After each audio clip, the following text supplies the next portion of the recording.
Okay, we've got our Connecticut representative here. Melinda Pettit from Wilton, Connecticut. Now, I know Weston has had a tremendous history in the girls' pole vault. What do you know? What can you tell us about Wilton as far as what's happened there in the past? Wilton, we're not the strongest. There's two of us at the moment. One me and then one other guy. He's really close to beating the school record. I have both the indoor and outdoor, but we're both like really close to getting the field house record as well. So we're doing well.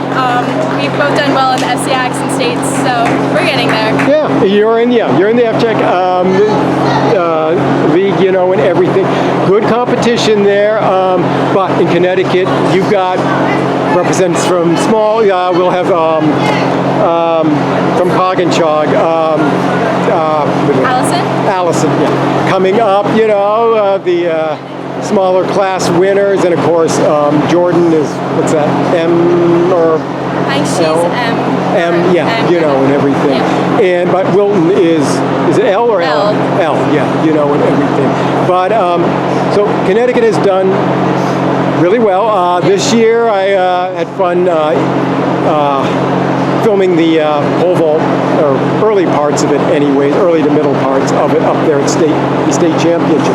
And it was tremendous. I mean, you had, I have to say, poor Talia running over to the hundreds and the 100 hurdles, all, you know, because she makes the finals. You go, no, that shouldn't happen to pole vaulting, but she has speed, you know, quite clearly.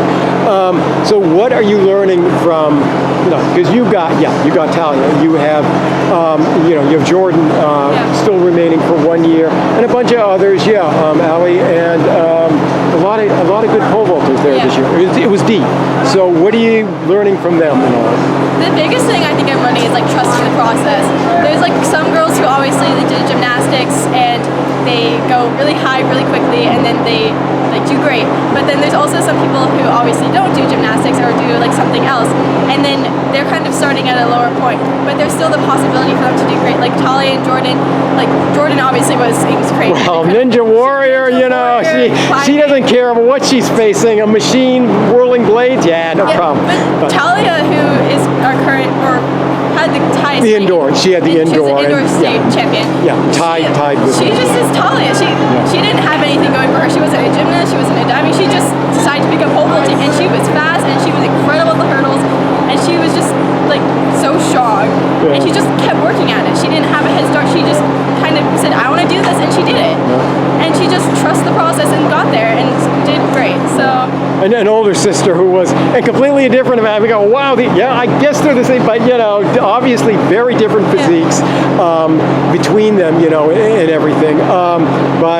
So, you know, as a sophomore, you know, Jordan's, you know, still around, you know, and everything, and battling, you know, and everything. But yeah, it's a final year for Talia. Sorry to see her go and all. What kind of goals you're at? 10-6 to be, you know, for this year. That's not, you know, they were going to 12. You know, a foot and a half is a foot and a half. Yeah. But still, it's not like some of these guys are like 12 feet now, but they're looking at guys who are like 16, 17 feet. So you got, you know, a foot and a half to get up there to what could win a state championship. Yeah. You know. So what are you going to be working on to So go for that? a lot of what I need to do is I need to get stronger, I need to get my invert better, which I obviously was not getting done today. And I think I need to get onto some bigger poles as I was starting to blow through the ones I was on today. But that's all just summer work, just going to the gym, sprint workouts, just getting stronger so I can come back big in the indoor season. So it's just a lot of invert, a lot of core, a lot of speed, and then I think once I get those and a nice good pole, and maybe my school will finally get us a coach and I'll be able to. And maybe the state will finally get a pole vault at Floyd Little, indoors. Oh my God, you know, I say to the poor guys who have to do the pole vault there, you know, you should see what I'm doing tomorrow with the Armory, you know, the Armory the best, maybe in the world, and Yeah. everything. There, you go, oh my God, are the tops gonna touch? This is, it just, and then of course up in New England where you don't even have the championship, the pole vault in the championship, which is, just not right. But there's always a couple hundred things for any pole vaulter to work on, Always and something to improve on.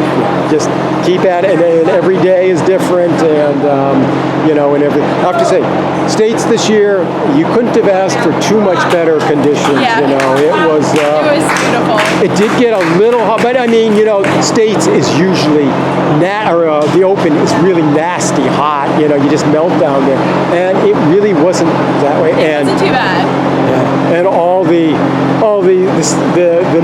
state meet records. I couldn't believe that. I didn't even bother with a lot of the events taking that because I didn't think, no, they're not going to be touching. They're getting blown away right and left, and even Jordan must have at least tied it, I think, in the pole vault, and everything. So